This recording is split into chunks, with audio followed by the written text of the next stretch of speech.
Welcome to News Inside. I'm An Jang-han. Let's meet our panelists. Professor Shin Sang-hyuk from Kyung University Graduate School of International Studies is back with us. And Dr. Bong Young-sik from the Asan Institute for Policy Studies is with us again as well. Now, the 20th National Assembly kicked off an extraordinary session on Monday, moving forward with its first legislative activities. Many expect this June session to be a good indicator of how Parliament will perform over the next 4 years. One issue at the center of debate right now is constitutional amendment.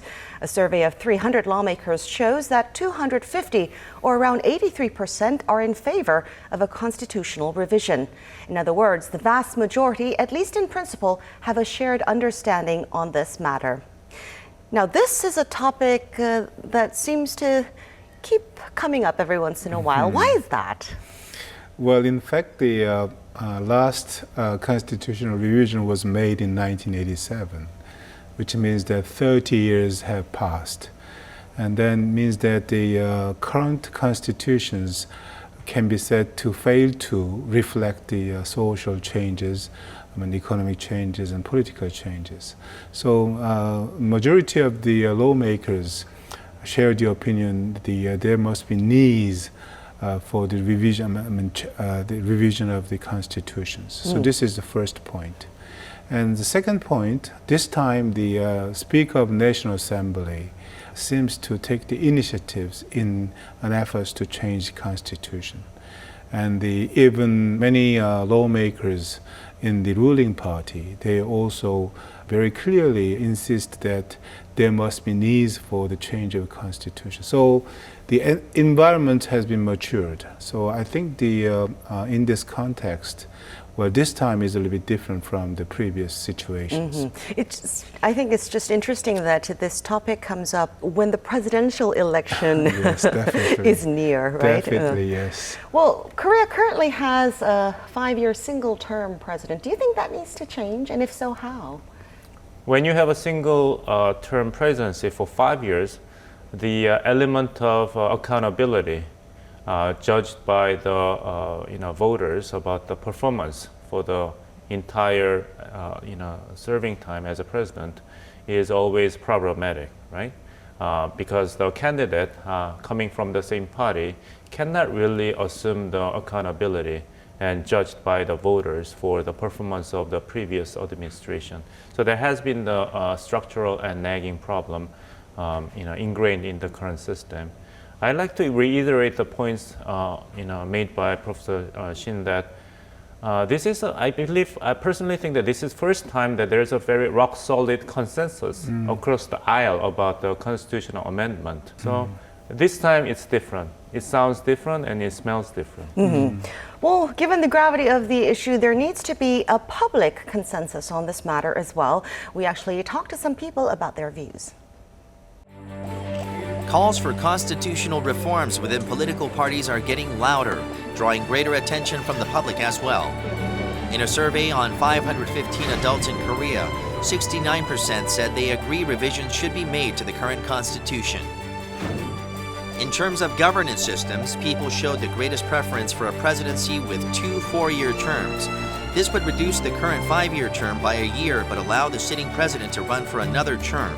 5년 임기 동안 무언가 정책을 진행을 한다고 했었을 때 대략 3년에서 4년 사이에 레임덕 현상이 발생이 되는데 그걸 막기 위해서 일관된 정책을 추진을 하기 위해서는 중임제가 필요하다고 저는 생각하는 바입니다.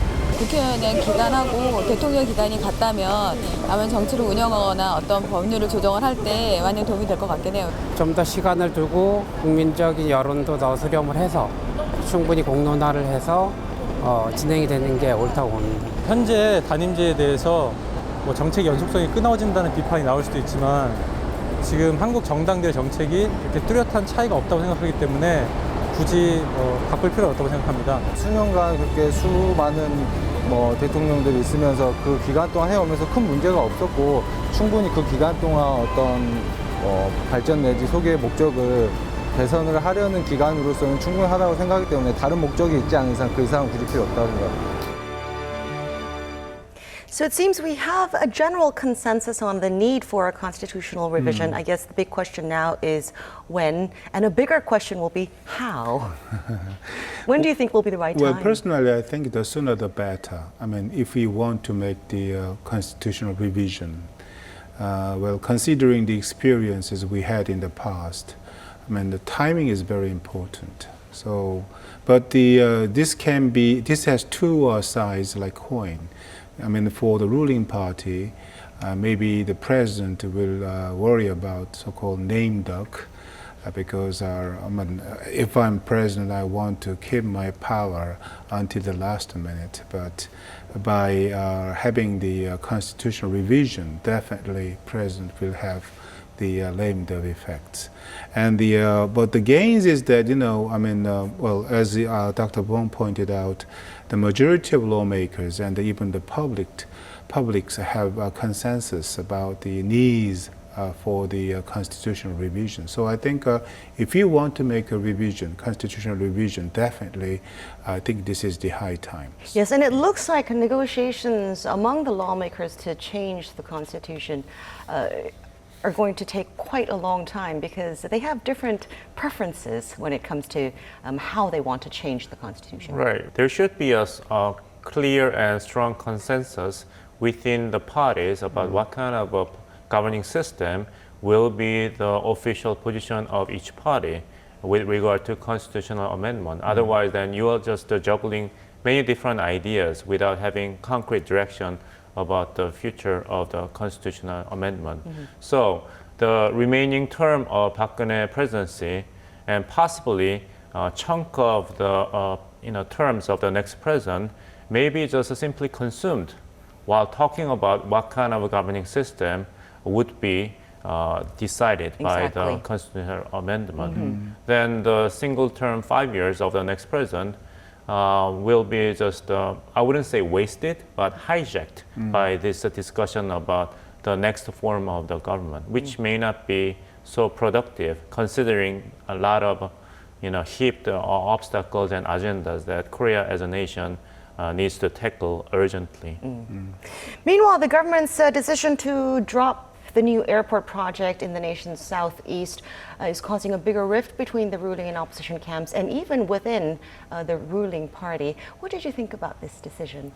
I'd like to put a positive light on this decision. I know that this is highly controversial and disappointing to many of the constituents in the related regions, but at the end of the day, the government should be accountable for its decision, and the accountability of the government is best judged by the quality of decision, whether it really best serves in possible ways the national interest.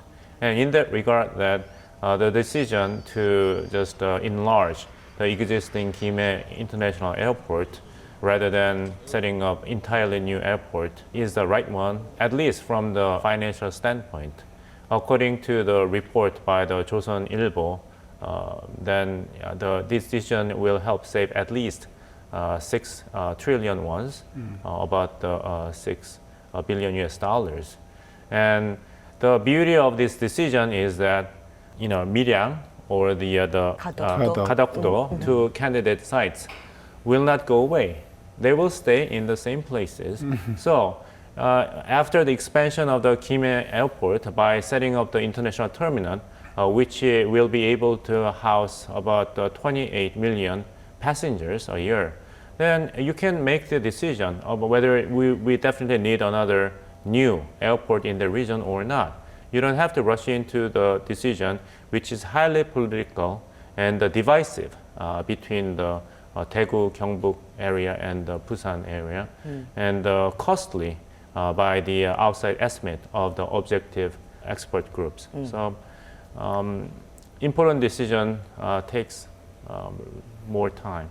There's an aspect that was not really openly covered in the media report about the cancellation of the plan, but the reason why it was opposed, that the expansion of the Gimhae Airport, was that in order for the Gimhae Airport to secure additional site to build another runway, requires the relocation of the Air Force base of the Korean Air Forces from Gimhae Airport to Yeosu. The opponent of the idea pinpoint that this is against the national interest. But in case of the, God forbid, another war situation taking place on the Korean Peninsula, force augmentation coming from the US bases in Guam and Japan can easily use the newly expanded and innovated Yeosu Air Force Base of Korean military. So it's not all zero sum. I mean, if you just project many creative ideas in cooperation with the military and the National Defense Ministry, then your commercial interest can be in harmony with your security interest. Definitely. Another issue that made a lot of noise on the political front last week was the ruling Saenuri Party's decision to allow 7 elected defectors to return to the party. This caused a greater internal strife. Now, their return to Saenuri was expected, but perhaps not this soon and not this quickly. What do you think happened? Even the floor leader of the Saenuri Party himself was surprised because he did not expect such a kind of decision. And secondly, before counting out the all votes, in the middle of the counting the votes already, the decision was made. I mean, it was second surprise for him. And then, in fact, I think that the main reason why and how it was possible, I think the Saenuri Party's Emergency Planning Committee maybe make us recognize the existence of that committee. Because at the moment, the Emergency Planning Committee is the top decision-making institutions in the Saenuri Party. Definitely, I think they wanted to finalize this issue as soon as possible because this decision seems to be one of the hardest one considering the political considerations involving in the Saenuri Party. I mean, each political fractions. Maybe for the groups of the politicians who are for the government, it can be kind of some unacceptable decision. But anyway, I think considering the political interest of the Saenuri Party itself, I think it was quite good. And there will be the political party convention in the near future, which will be very important for the future, the coming presidential election. So I think for the Saenuri Party itself, they can concentrate on this convention, party convention, which will be a stepping stone for them to take initiatives in the presidential election. So I think in this context, I think it was done quite well. Yeah. Well, the main opposition party, the Minju, faces a similar dilemma with a former member, doesn't it? Right. I mean, the opposition parties will not be totally free from what was done by the ruling party, Saenuri Party. But the representative of the opposition party, Minju Party, was quite emotional, expressing his discontent that, whatever Saenuri Party did would not have any bearings on what we are going to do. Saenuri Party is Saenuri Party, right? I'm not the representative of Saenuri Party. Right. So I don't think Mr. Kim Jong-un will take charge to tie the yellow ribbons around the old oak tree to welcome the prodigal son. But it is a tough decision for the Minju Party of Korea as an opposition party. When Saenuri Party increased its number of its members at the National Assembly, then there should be a matching change by his own party. So it's a political choice between consolidating his leadership in the midst of the factional contest within the party and enlarging the size and weight of the opposition party at the National Assembly. While all this was going on in South Korea, North Korea conducted yet another missile test, firing 2 missiles this past Wednesday. Why now? Is there any significance in the timing? It shows that North Korea will just walk steadily and incessantly toward the ultimate goal, which is to become de facto nuclear state. The capability as a nuclear state has 2 components. One is the nuclear warhead, which will be achieved by successful nuclear test. And the other one is achievement of the reliable delivery system to target in the long range. So until the day comes when North Korean leadership is convinced that it has acquired reliable second strike capability with a long-range missile, that technology and capacity to target, especially the long-range target, which is directly related to the force augmentation capability of U.S. forces in case of emergency situation taking place on the Korean Peninsula, then North Korean leadership will not stop. Think about it. It has failed already 4 times in the same missile test, Musudan test. And it conducted 2 more tests. And the difference between nuclear test and missile test is that you don't waste the precious processed nuclear materials which could have been used to manufacture more nuclear warheads. Missile tests are totally separate, so you don't have to worry about repetitive tests. And every time North Korea fails in missile test, it at least learns something about the missile technology. Keeps improving Right, technology. so there's no failure. Every failure is a success, paradoxically speaking. Okay. Well, also in the headlines this week, a hackers group operating under the Islamic State has added a Korean civilian and U.S. Air Force bases in Korea to its list of terror targets, according to a statement issued by the National Intelligence Service. The Islamic State, in its English propaganda magazine last year, listed 62 countries and international organizations as terror targets that are part of the so-called Crusader Coalition led by the U.S. Korea was included on this list. Earlier this year, IS also uploaded a video with the names and email addresses of 11 Korean public servants and 9 corporate workers with orders to kill them wherever you find them. The data was hacked from a digital newspaper scrapbook website, becoming the first cyber attack on Korea by the militant group. This month, ISIS released details on 77 U.S. and NATO Air Force bases and the personal data of civilians from 21 countries through the messaging app Telegram. Included were the coordinates for American Air Force bases in Korea, as well as information on 1 Korean civilian. The hackers' arm of the Islamic State, the United Cyber Caliphate, was said to be behind this data leak. Now, this named individual, she's a female civilian. She's said to be an employee of a welfare organization in Korea with no connections whatsoever to the IS. So how did she end up on this list of terror targets? Destruction of an in itself is not the main goal of terrorism. The fundamental goal of terrorism is fear. And people are in most fear when they feel most vulnerable, when they do not know where, when, and how threat will come to them. For what reason? For what reason, right? I mean, I have nothing to do with national security business.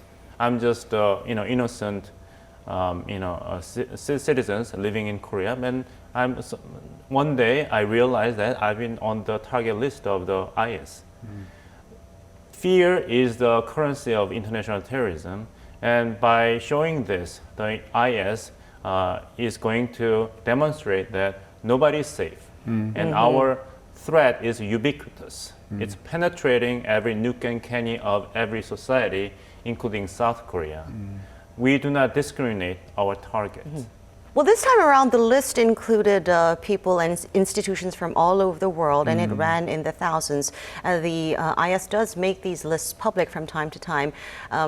Part of that may be to instill fear, as Dr. Bong said, but another analysis is that they want to prove their point, prove their ability that they can access everybody's information. Yes, it is. And in fact, on the top of the reason suggested by the Dr. Bong, if I add one more thing is, you are on the list of targets. And then people just try to prevent themselves from being more aggressive against the ISIS. I think by the publicizing the names, the personal names, or the institutions, maybe there must be some effects preventing, reducing the people's participation or institutions' participation in anti-terrorist activities, against the ISIS. So I think this can be the reason why the ISIS wants to publicize emphasize the personal names of the institutions. One thing which I want to add it up is, well, by the way, according to the report released by, 조선일보, I think the information itself are not very accurate. So considering this one is, I think it's like a gesture, demonstrate what they want to do. To make effect towards the people.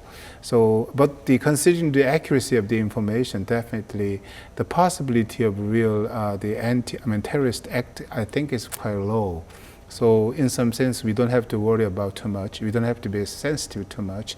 But we should be. We should prepare for the situations which could be happen in the future. Yes. Yes, as Dr. Bong said earlier, it seems no place or no one is safe from terrorism anymore. Do you think there are some preemptive measures that the Korean government needs to take at this point? The Korean government just passed legal measures to establish anti-terrorism center, which will be placed under the Prime Minister's office in conjunction with the National Commission of Anti-Terrorist Policy. So all these necessary political, security, and legal procedures are undergoing. But at this critical juncture, we have to also mind ourselves about what would be the appropriate measures conducted in the name of national security. Because national security has dual dimensions. On one hand, national security is about providing reliable physical protection of human lives and precious facilities within the national borders. But that's not the whole story of national security. Another dimension of national security is to have the favorable conditions or necessary capability for maintaining good way of life as a democracy or society respect for the human decency. So if we succumb to the fear generated by indiscriminate and violent act of international terrorism, then someday we may realize against our best hope and will, we will have become just like terrorists, totally disregarding human decency in the name of physical protection and survival. Maybe that's the ultimate goal of the international terrorism. They want us to be more and more like them.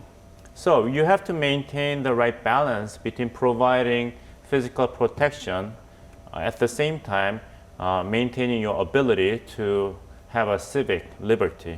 The case of the U.S. global war against terrorism is quite indicative in this regard. That in the name of providing better security for its citizens, a lot of the previous policies taken by the Bush administration of the United States actually truncated the civic liberty in the name of national security. And in many Latin American countries, in the name of new professionalism of military, the military juntas subverted the democratically elected government and oppressed the citizens in the name of national security. South Korea, as a mature democracy, does not need to and probably does not want to emulate the mistakes made by other countries. Well, despite what Dr. Bong mentioned, we're already seeing threats like this fuel negative public sentiment toward Islam or Muslims as a whole, aren't we? Yes, in fact, while the threats posed by ISIS, for example, generate a very negative sentiment against Muslims or Islamic culture itself. But I think it's not good. I mean, as you know very recently, President Park Geun-hye paid her state visit to 4 the Islamic countries. During a state visit to these countries, both countries, Korea and our counterpart countries, had enough negotiations how to strengthen economic ties. One of the very tangible outcomes from this kind of negotiation was the exports and imports of the foodstuffs. So halal is the Islamic food, was emerging as one of the very important items of exports trade between Korea and the 4 Islamic countries.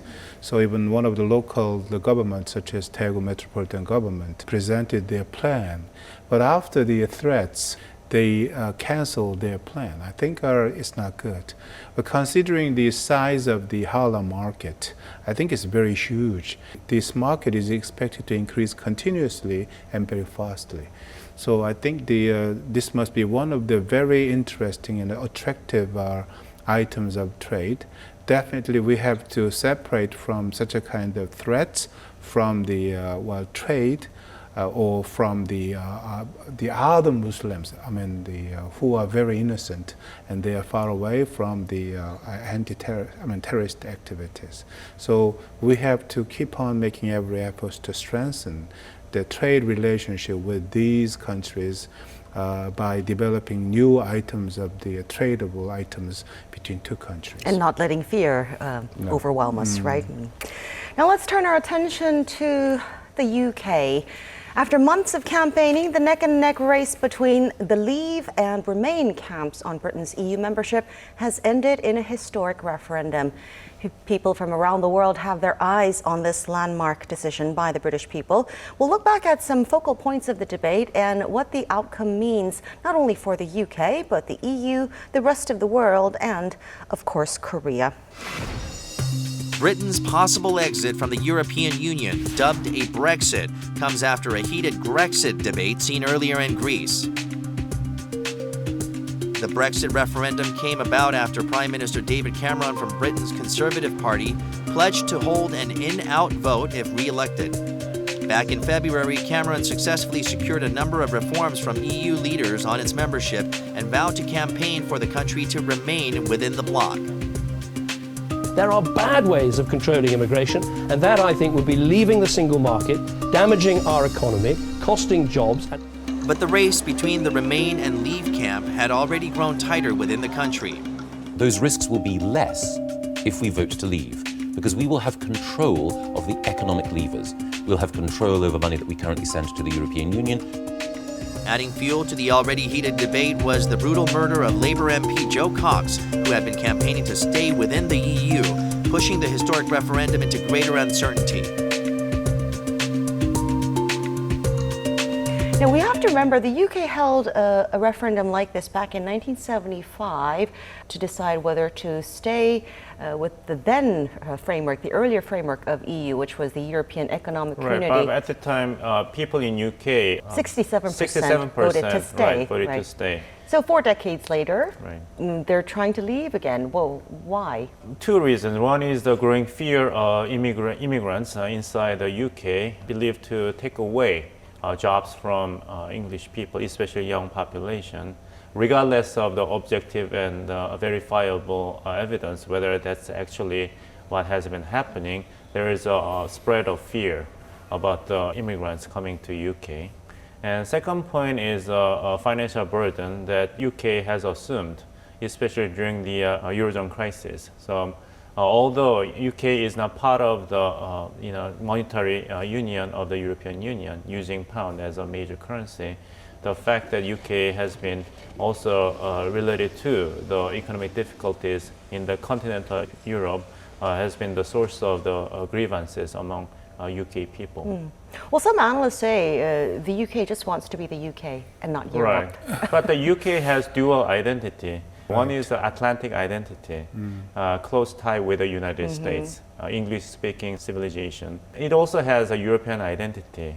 UK as an island country, but it has a close and long historical tie with continental Europe. It's a dilemma and a very difficult choice that the UK people is now seriously deliberating. So those were the arguments of the Leave camp. Now, there was that tragic murder of a pro-EU Labour MP, Jo Cox, just a week before the referendum. She had written an article towards this end a few days before her death. What were the key arguments of the Remain camp? Well, we can summarize 3 or 4 the reasons behind them. The first one is, according to the estimate made by the UK government, well, on the long-term basis, if the UK gave up its membership of the European Union, the GDP growth would be lower than 3% than it is. Secondly, London has been a financial center not only in Europe but also in the world. When we look at the transition volume of the securities and the exchange of foreign currencies, definitely about 40% of the transactions have been made in London. But if UK the exit from the European Union, definitely they will face its status as the financial center in Europe or in the world. Thirdly, about the 40% of the total trade made by UK industries go to the other 27 EU member countries. But when they stop the special relations in the name of the European Union, definitely there will be some challenges against the trading relations between UK and the European Union member countries. I think this was a statement made by the Mr. Exchequer. Exchequer is the finance minister of the UK, Mr. George Osborne. He said that definitely on the long-term basis, UK will suffer from the physical deficit equivalent to about 30 billion pounds, which is huge money, isn't it? And then if they have such a kind of huge deficit in their financial deficit, definitely UK government should increase the tax rate. That means the quality of the people's life over there will be deteriorated. And secondly, if the people's living condition would deteriorate, definitely the government should have to pay more money for the welfare of the UK people. That means the vicious circle can be started. So these are the major reasons introduced by the people who insist that UK should remain as a EU member country. Well, ahead of the vote, we saw a long list of global leaders come out and voice their opposition to Brexit. Here's a rundown of who said what.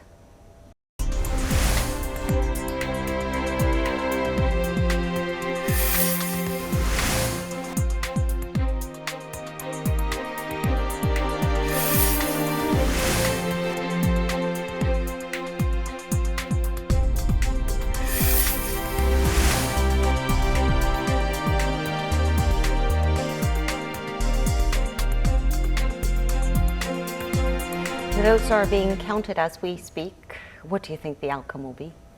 Well, I don't know. Last time I checked the polls, then according to major British media companies, the voice to leave the European Union was slightly higher than the opinion in favor of staying in the European Union, ranging from 2% to 10%. I don't know. A lot of things have happened in the last few days going toward the election day. So we have to wait and see. What do you think, Professor Shin, in or out? Personally, I think the UK will remain as one of the EU member countries. Still, according to the survey, we cannot have a very clear outcomes. But because I'm an economist, I think our people are very sensitive to the economic benefits and loss. Well, very recently, even the chairwoman of the Federal Reserve in the US, she emphasized that the UK will face economic difficulties if UK give up its membership of the European Union. And the chairman of the European Central Bank and the many economists and many politicians, they said that we will have the huge economic losses if we give up our membership of the European Union. I think it can be very persuasive in some sense. So other people will choose to remain as one of the EU member countries. Well, even if the UK decides to leave, it's going to be a very lengthy and rocky process. The UK will be the first country to ever exit the EU, and that will involve a whole lot of negotiations, right? Definitely. According to the Article 50 of the Lisbon Treaty, within 2 years after the decision was made, the UK and European Union will have negotiation about the status of the UK in the relationship with the European Union. But according to this article, maybe the negotiation period can be once expanded by another 2 years. So in other words, that we can say that the UK and the European Union member country will have at maximum 4 years to discuss about the status of the UK in the relationship with the European Union. And the another one is actually, this is very different perspectives, but in the middle of the economic financial crisis in Europe, well, particularly the Greek government did not follow the suggestions made by the French government and German government in an effort to overcome the financial difficulties in Greece. There were some hot discussions among so-called leading members of the European Union, such as France and Italy. They said that if we cannot solve the financial crisis in Greece, we don't have to stay in the European Union system, which means that maybe UK exit from the, give up its membership of the European Union. Maybe there is some possibility that the French government and Italian government could also decide to quit European Union. That means that European Union will be ended. Yeah. What impact would you say this Brexit referendum has had on the EU as a whole? Because as Professor Shin mentioned, there had already been rumblings of discord within the regional bloc. Well, impact on the European Union as a whole is enormous because think about it. Since the Westphalian Treaty signed in 1648, the world politics have been living under the principle of sovereignty. So national borders were sacrosanct. But the beginning of the European Union, which started as a European economic regional entity, was a totally new dream for so many people for a long, long time. Exit of UK, one of the core founding members, is going to have a very significant and symbolic ripple effect. And not only the ripple effect will be only contained in the context of European Union, but it will also affect the union of the Great Britain because Scotland had a national referendum to ask its constituents about the potential independence from the union with the other members of the Great Britain. And Scotland is in favor of staying in the European Union. So if UK decides to leave the European Union after the national referendum, then we cannot rule out the possibility that Scotland will try to be independent from the new reality and try to stay in the European Union. So we are going to see not only the fragmentation of the European Union, but other types of fragmentation taking place in the north of the Europe. But one thing which I wanted is when you review the history of European integration, definitely we can some differences in the stance between UK and the France, Germany, and Italy. As you know very well, just after the World War II, UK tried to build its own economic integration with Northern European countries, while France, Germany, and Italy, they wanted to achieve economic integration in the continents. There is one of the very famous economic theory to produce the motivation for the membership of the economic integration when the size of the member countries, the economic size should be very similar. Otherwise, there will be the motivations for the membership. But in case of the UK efforts, UK was only one big size economies and the other member countries were small economies. So there were not enough motivations for the membership of the economic integration led by the UK. So it ended in failure. Still it exists. But how about the efforts made by the European countries in the continent? France, Germany, and Italy, they have similar economic size, so there were enough motivations for the membership. So they have been very successful.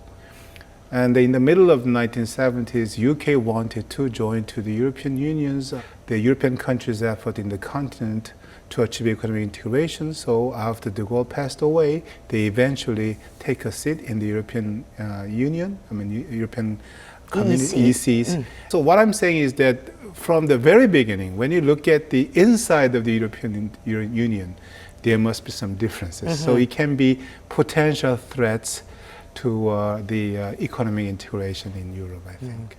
Well, we have to wrap up our discussion for the week. Any final words before we go? Well, definitely, European Union is one of the three main economies in the world, which means that European economy is very important for Korea as well. So I wish the UK people make a right and wise decision this time, which to stay in European Union. That's my hope. Dr. Bong? I don't know whether this is one of the growing pains for the European community to be truly a regional community, or end of the beginning, or beginning of the new era. Who knows, we might see another European Union phase 2 led by the UK or some other member countries leaving the European Union. Well, thank you two very much for sharing your thoughts with us today. Thank you. That is all for this edition of News Inside. Thanks for watching. We'll be back with more next week.